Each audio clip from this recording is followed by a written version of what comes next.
بيقول لك فارين كانوا جعانين جدا. فالمهم طبعا واحد منهم كل واحد منهم دخل عند بيت واحد. فواحد منهم دخل عند بيت واحد شيخ.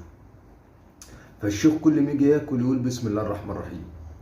اي اكل يتبقى منه يروح شايله.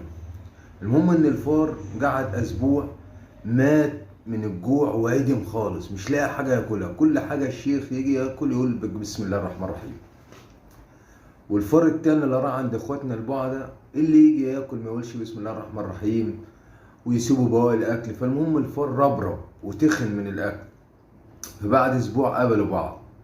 فالفار التخين شاف الفار الرفيع وقال له ده انت عدمت وخسيت.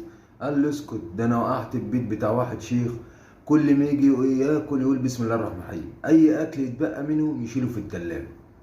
فالمهم الفار اللي هو كان عند الراجل اللي بياكل ومبسوط وما بيقولش بسم الله الرحمن الرحيم ولا حاجه تخن وربرب. فقال له تعالى انا اشيلك لما لقيه تعبان. فالشيخ شافهم قال ايه ده فقر شايل فقر. قال له ما تقعد بفقر امك، وما تنسوش الاشتراك في القناه عشان يوصلكم كل جديد.